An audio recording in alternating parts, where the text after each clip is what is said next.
decía en la primera parte de la clase, poder ver los elementos constitutivos del derecho que yo estoy alegando.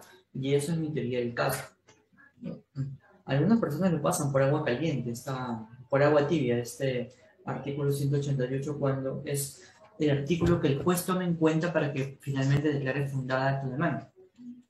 Para que ganes plata, para que ganes, pues para que tengas la satisfacción de tu cliente.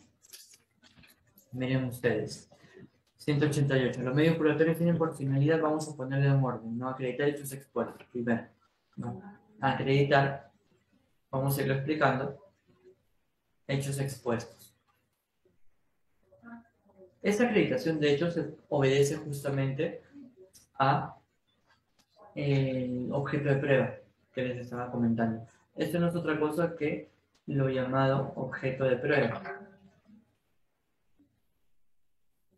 ¿Sí? Como segundo punto, dice producir certeza en el juez, no, producir certeza. Producir certeza. Esto ya es una actividad procedimental. Ahora les comento.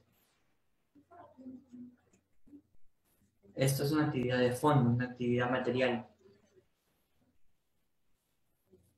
Y finalmente tenemos a la fundamentación de los hechos, que con ello se resuelve el conflicto y se declara fundada o infundada la demanda, o en algunos casos improcedente también, ¿no? Y como les decía, fundamentar sus decisiones, ¿no? Y fundamentar las decisiones. ¿Qué significa esto? La parte de la motivación. Fundamentar las decisiones.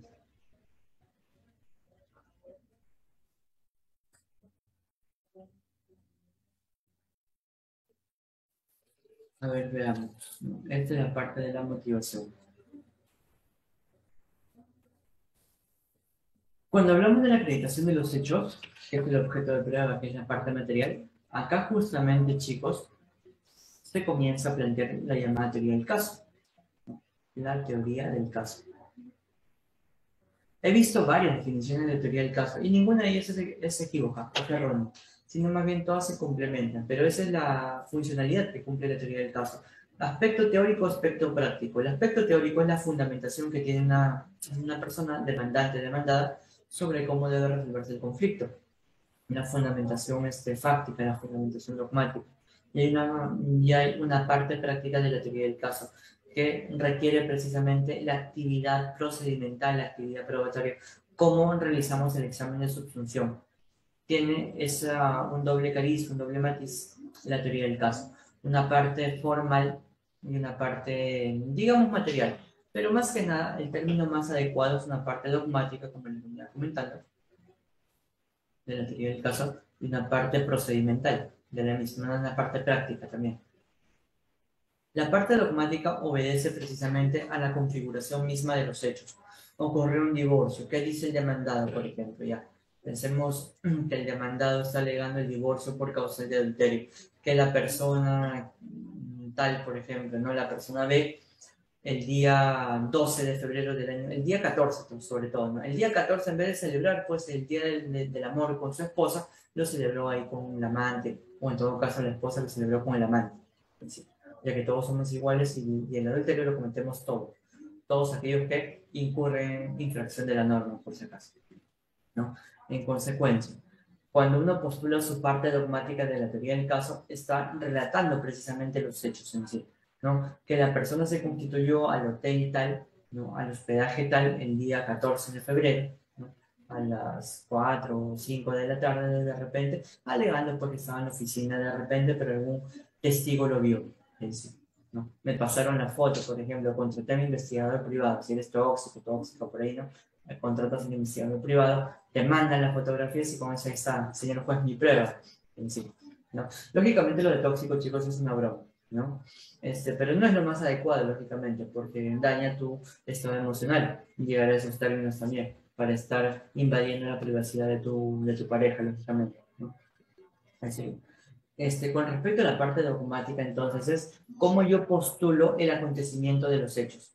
Si estamos hablando de un delito, por ejemplo, ¿no? Que el día 12 de febrero, en circunstancias que rodeaban la esquina, en el cruce de la Panamericana con Carlos Izaguirre, por ejemplo, se me ocurre, o un sujeto identificado como alias Momia, qué sé yo, ¿no?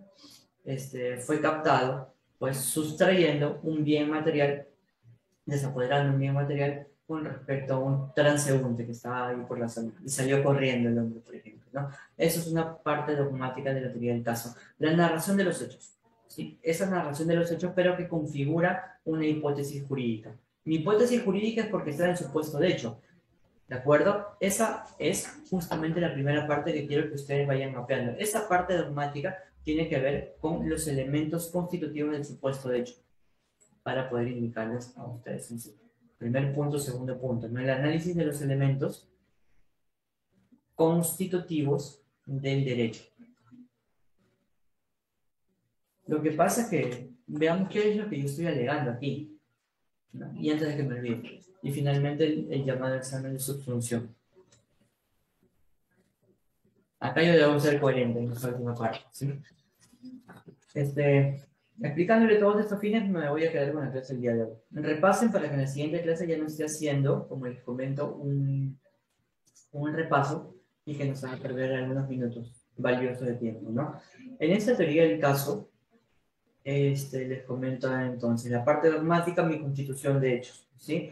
Pero esa constitución de hechos deben ser alegados con la norma que yo estoy invocando. Para yo poder alegar una pretensión en un proceso, primero debo identificar el hecho. Si ustedes han visto que en la demanda, ¿cuál es la estructura, no? Luego de que señalo cuál es el juez competente, luego que señalo quién es la parte que se está presentando ante el proceso, la parte demandante, su abogado, su casilla electrónica, la parte demandada, en sí. Luego que estamos alegando el petitorio. Y abajito del petitorio nada más, ¿qué cosa estoy escribiendo? Los hechos y luego los fundamentos de derecho. Ahí está esa parte que les comento, ¿no? Una cosa tiene que ver justamente con la parte dogmática. Esa parte dogmática, según el artículo 424, le vamos a llamar fundamentos de hecho.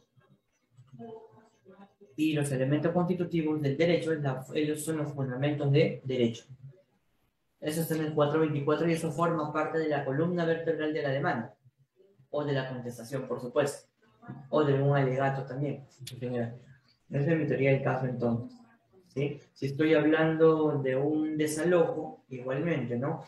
Mi fundamentación de hecho que se venía celebrando armoniosamente un contrato de arrendamiento desde noviembre del año 2020 y que con ocasión de la emergencia sanitaria de la pandemia, pues el actual demandado ha incumplido con el pago de las rentas. Ahí está mi teoría del caso. Señor juez, yo le demando el desalojo por ocupante precario porque ya pasó el plazo de los 2 meses, 15 días que tengo por ley para los desalojos ordinarios, ¿no? El sujeto, luego de que me está debiendo 2 rentas sin pagas y luego de haber transcurrido un plazo adicional de 15 días, según lo contempla la norma, en consecuencia no me ha pagado ni un sol, por lo tanto demando el desalojo en sí. Esa es mi fundamentación, de hecho. Mi fundamentación jurídica, ¿dónde está? En el artículo 911 del Código Civil, en este caso en concreto. El artículo 911 que contiene, te dice cuando un sujeto es precario. Fíjate que acá hay elementos constitutivos que tú tienes que probar en el proceso, que muchas veces uno piensa que es súper sencillo. Ah, ok, no me pagó la renta, automáticamente es precario. ¿Necesariamente va a ocurrir eso? No, porque tienes que ver que el demandado no se consiga un buen abogado y te baje justamente, te pinche el globo. ¿Cómo te pueden pinchar el globo? Justamente cuando no se acreditan esos elementos constitutivos del derecho. Uno piensa que simplemente la fundamentación jurídica, que simplemente es el artículo 911, ¿no? Que en este caso sería la posesión precaria. Te dice, la posesión precaria es la que se ejerce sin título alguno o cuando el título que se tenía vencido. Fíjense que son palabras amplias, ¿no? ¿Cuál es el supuesto de hecho? Es la que se ejerce sin título alguno o cuando el que se tenía ha fenecido. Ahí está, el supuesto de hecho. Sin título alguno. Primero que tendría que alegar yo, por ejemplo, si me voy por la primera causal. Sin título alguno, bueno, es producto de una invasión. Ahí está. Mira cómo voy delimitando mi elemento constitutivo del derecho. Sin título alguno. En un anterior proceso el juez declaró nulo el contrato de arrendamiento. No tiene título, es nulo el mismo en sí, ¿no? Una invasión, de repente el acto jurídico es nulo, simplemente pues lo dejé quedarse un par de días, fue simplemente una concesión de mi propiedad para que el sujeto pueda habitarla por un par de días, pero me di con la sorpresa de que regreso a mi domicilio y había se había venido con todas sus cosas acá al hombre y no se quiere salir, ¿no? Fresco todavía con su... Dejo que se quede en mi casa 2 días, pues se mudó el hombre en sí, y ya no se quiere salir, se atrincheró en mi casa, ¿no? Eso sería, por ejemplo, mecanismos de títulos sin título alguno, o cuando el que se tenía ha fenecido. Hace poco, cuando vimos la parte de ineficacia del acto jurídico, les comentaba, ¿no? ¿Cómo puede fenecer el contrato, por ejemplo? ¿Cómo yo determino que ese impago de rentas justamente habilita la constitución de fenecido? En sí. ¿Cómo normalmente lo acredito en sí? Lo voy a acreditar con una intimación, con una carta notarial, con un documento de fecha cierta en el cual le pida la restitución del inmueble luego de que éste no haya cancelado la renta. Porque si yo simplemente lo demando ante el juez, me va a declarar improcedente la demanda porque no estoy alegando los elementos constitutivos del derecho. Acá simplemente la redacción te dice, o cuando el título que se tenía ha fenecido, pero yo ¿cómo puedo acreditar, demostrar que ha fenecido el título? En sí, justamente con lo siguiente ya, con la subsunción en sí. Yo puedo decir, bueno, hay un fenecimiento porque no me está pagando la renta. Automáticamente hago la subsunción, ¿no? ¿Qué es la subsunción? Determinar un estado de congruencia entre el hecho y el derecho legal. ¿Sí? Cuando hay esa sintonía, esa armonía, se realiza el examen de subsunción, pero lógicamente eso se debe probar en el proceso para que el juez declare fundada tu demanda. Ahora bien, como parte de mi teoría del caso, yo ya he hecho una subsunción para demandar, lógicamente, y declaro que esta persona es precaria. En mi opinión, como eso es una actividad ya procedimental, ¿cómo voy a realizar eso? Pues con mi carta notarial, porque si el sujeto simplemente no ha pagado la renta y yo no lo he intimado, no es un precario. Así es simple, así de fácil. ¿Ven cómo esto puede tener de alguna manera complicaciones? No solamente para este caso, sino para otros casos también. Sí, para que yo demande, por ejemplo, imaginemos el tema del incumplimiento. Demando la inejecución del contrato, por ejemplo. Demando la resolución del contrato por inejecución de obligación. Se me ocurre en sí, ¿no? Para que yo demande la resolución del contrato, no basta con probar el incumplimiento. Tengo que probar dentro de la actividad procedimental que la prestación me es inútil, ya no me resulta útil, ya no obtengo ningún provecho económico con el cumplimiento de dicha prestación en sí, ¿no? ¿Cómo sería lo siguiente? Imagínense que alguien me contrate para asesorarlo, pues, y yo no le doy ninguna clase. Yo no hago ninguna simulación con él o con él, ¿no? La persona sustente, apruebe su grado y luego yo le pretenda darle las clases. ¿Le serviría de algo? Lógicamente no, ¿verdad? Me parece que este ejemplo es muy útil para ustedes. Sí, ¿no?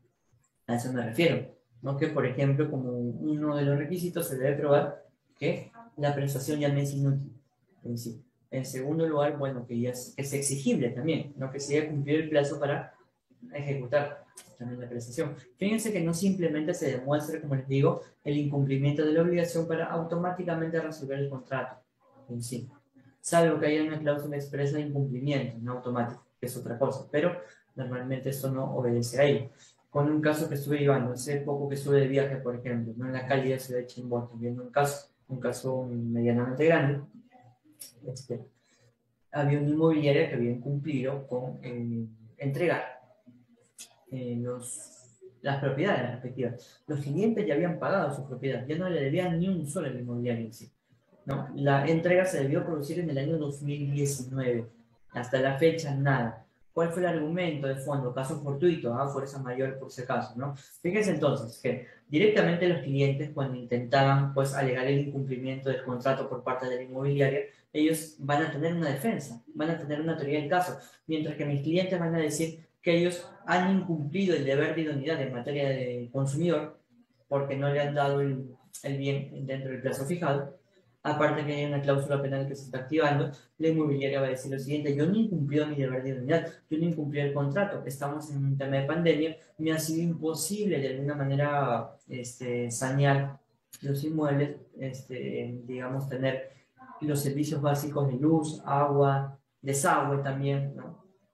Y he tenido también problemas con la municipalidad, caso fortuito fuerza mayor. Fíjense entonces que cada uno siempre va a tener su teoría del caso, aquí, ¿no? Lo importante es que esos elementos constitutivos del derecho que yo estoy alegando, como pueden ver, pueda subsumirlos limpiamente, hacer una subsunción de tal manera que el juez determine un grado de certeza medianamente estable como para que declare fundada, ¿no? Por lo menos parcialmente mi demanda, aquí. Esa es mi teoría del caso. Parte dogmática, parte procedimental. Parte dogmática fijó los hechos, parte procedimental. Los hechos que están relatados en la norma tienen que ser demostrables mediante una actividad procedimental. Si es un precario, mi carta notarial. Si estamos hablando de una relación de consumo, pues demuestro mediante una pericia y también demuestro mediante jurisprudencia, que Indecopi ha determinado anteriormente que las inmobiliarias, por más que aleguen caso fortuito o fuerza mayor, ellos ya tienen experiencia en el mercado. Ellos ya saben cuáles son las futuras contingencias que pueden prever y que en consecuencia no pueden ser objeto de discusión alegando simplemente el caso fortuito o fuerza mayor.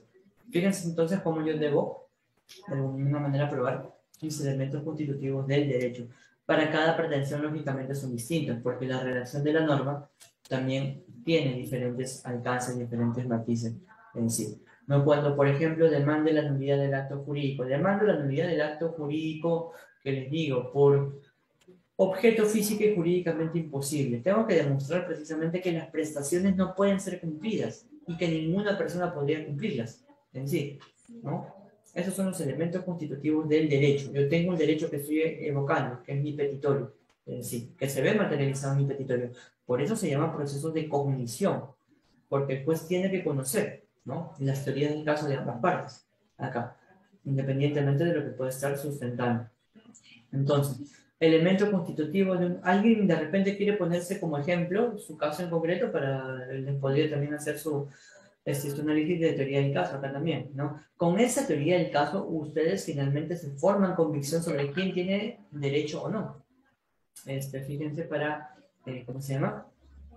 Es sobre su fundamentación jurídica que van a llevar al grado, para que ningún jurado les revierta la posición. Su teoría del caso tiene que ser sólida, chicos, en sí, tanto en la parte dogmática como en la parte procedimental. Lo que pasa es que los jurados te la vierten, te revierten la posición porque no tienes una buena base procedimental, por falta de experiencia. Yo no te estoy echando la culpa a ti. Esto es falta de experiencia que por lo menos ya se evalúa conmigo, entonces, ¿no?, para formarnos una posición del caso. Sería muy importante que antes que ustedes se fijen su posición del caso, primero lo conversen conmigo, porque la parte procedimental, como les digo, es algo que normalmente no lo saben ustedes por experiencia, porque todavía son jóvenes, es decir, porque todavía no tienen experiencia en la cancha, ¿no?, litigando, de repente viendo procedimientos, o de repente si lo tienen, quién sabe, si están en fiscalías, si resuelven conflictos, y me ayudarían bastante también, ¿no?, en este caso. Esa parte procedimental, entonces, es lo que uno debe determinar, porque ahí está la regla del juego. Igualito en el tema, de repente, que les digo, de un matrimonio también, o de un divorcio en sí, ¿no?, para alegar un abandono injustificado. Para alegar un abandono injustificado, por ejemplo, se me ocurre este caso, en materia de divorcio, elementos constitutivos del derecho. ¿Cuáles son esos elementos constitutivos del derecho en un abandono injustificado? Primero, que sea un comportamiento doloso. Yo tengo que probar el dolo de mi cónyuge de haber querido apartarse del domicilio conyugal. Primer elemento constitutivo. Segundo elemento constitutivo, el paso de tiempo, de 2 años en sí, ¿no?, para poder, pues, pedir el divorcio por esa causa. Y tercero, que pueda demostrar el domicilio conyugal, porque ¿de dónde me estoy saliendo? De un domicilio conyugal, evidentemente, pero ¿cómo lo constituyo? Primero voy con el policía, pues, que me levante un acta de constatación policial y con eso, por ejemplo, se fija el domicilio, con eso se fija la fecha a partir de la cual puede computarse el plazo de los 2 años. Fíjense que esas actividades procedimentales uno ya las sabe por experiencia, pero que quizás ustedes no. Es decir, ¿no? Y sobre eso se forma una adecuada teoría del caso. Aquí. Me dejo entender entonces, ¿no?, con estos diversos ejemplos que les acabo de comentar, ¿no? Podríamos encontrar ejemplos también para el procedimiento administrativo, acá para los procesos penales también, ¿no? En fin. Eso vendría a ser entonces la parte inicial de la llamada teoría del caso. Cuando en segundo lugar hablamos de producir certeza, ¿no?, me estoy refiriendo a la incorporación de los medios probatorios. Es decir, a cómo voy a ingresar mis medios probatorios. Teniendo en cuenta, ¿sí? Cuando hablo del estado de certeza, entonces me refiero a 2 hipótesis. Primero, al ofrecimiento de medios probatorios conjuntamente con la interposición de mi demanda, y luego me estoy refiriendo en sí a la admisión de los mismos. Cuando el juez admite los medios probatorios, ahí se cierra el círculo. Sobre esto vamos a discutir nada más. Estos son los hechos que tú alegas, estos son las pruebas que tú presentas, que no puedes incorporar más medios probatorios, porque si no, atentamos también contra el derecho de defensa de la parte que está al frente tuyo, la parte demandada. o en todo caso de la parte imputada, ¿no? En sí, ofrecimiento de medios probatorios y la admisión. En sí, con eso el juez se produce certeza. Con esos medios probatorios que se están ofreciendo, yo debo de analizar si realmente pues el examen de subsunción aquí es limpio o no. Vean que la subsunción judicial, esta subsunción que estoy consignando aquí es una subsunción de las partes, ojo, porque ellos ya tienen una posición del caso, pero esa posición del caso no es la real. Sí, solo si el juez finalmente la declare o la confirme mediante una sentencia. Y para que el juez la confirme, primero se ofrecen los medios probatorios y luego se las admite. Y luego el juez realiza la subsunción. ¿Cómo realiza la subsunción? Mediante el procedimiento probatorio de la actuación y la valoración, sobre todo. Con la valoración de los medios probatorios, el juez dice, ¿está aprobado qué? ¿No? Con esa palabrita, ¿está aprobado qué? ¿Cómo se valoran los medios probatorios? Lo vamos a ver en la siguiente clase. ¿Sí? Todo esto, toda esta actividad procedimental, la vamos a analizar ya en la siguiente clase, sobre cómo se actúa, cómo se valora un determinado medio probatorio. Aquí. Y luego con respecto a la fundamentación de las decisiones, ¿no? Que es la motivación. Acá el juez ya la tiene clara, ¿sí? El juez ya la tiene clara en ese sentido, ¿no? El juez tiene que ser un tercero imparcial aquí. El juez simplemente ha sido el director del proceso. En el marco de esa dirección judicial del proceso, ha visto cuáles son los comportamientos de las partes, ha visto si las partes han actuado de mala fe o no, si han realizado comportamientos dilatorios, qué sé yo, ¿no? Todo eso observa el juez también para tomar una decisión final. ¿Qué implica motivar? Motivar significa que hay una perfecta congruencia entre la parte considerativa y la parte resolutiva de la sentencia. ¿Cuáles son las partes de una sentencia? No se olviden, según el 123 del Código Procesal Civil, 121, perdón, del Código Procesal Civil, la parte expositiva. Con la parte expositiva, el juez te dice cuál es la teoría del caso de las dos partes. Acá, fíjate, entonces, con la primera sentencia, lo primero que tú debes evaluar es la sentencia, ¿sí? Y analizar bien estas partes. Parte expositiva, parte considerativa y parte resolutiva. En la parte expositiva, el juez señala la teoría del caso de la parte demandante y de la parte demandada.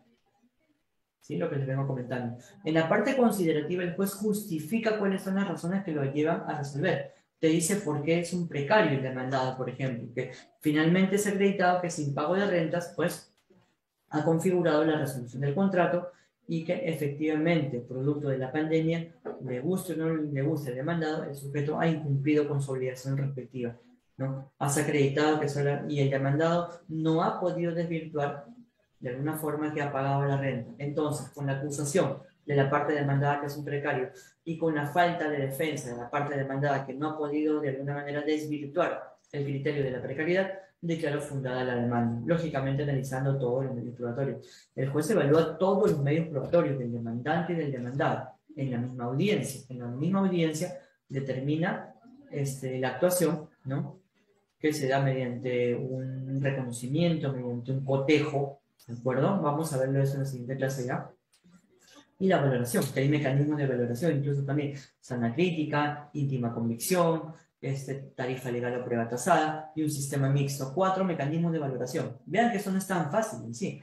Y por eso es que las partes, y por eso es que el proceso es un juego de ajedrez, ¿no? Pero que comienza a moverse las piezas aquí con la teoría del caso. A partir de ese momento, el abogado demuestra cuál es su solvencia, para finalmente, pues, digamos, darle el batacazo de una vez a la parte demandada, o que la parte demandada establezca una sólida defensa que lo deje, pues, sin argumentación a la parte demandante, ¿no? Y con eso se declare improcedente liminarmente la demanda, incluso, en sí, ¿no? Sobre la motivación también lo vamos a estar desarrollando en la parte decisoria. Estamos en este momento en la etapa probatoria. En la etapa decisoria vamos a estar hablando de cuáles, digamos, en qué circunstancias hay defectos en la motivación. Hay hasta 5 o 6 defectos de motivación. Incongruente, deficiente, defecto interno del razonamiento. En fin, que les vamos a ir poniendo ejemplos acá. Esto también es compatible porque el artículo 50.6 del Código Procesal Civil que dice que la sentencia es nula si no se motiva adecuadamente. Si esa fundamentación, entonces, como estado de congruencia entre la parte considerativa y resolutiva, tiene que ser uniforme, tiene que ser coherente. Los argumentos no se deben anular unos con otros.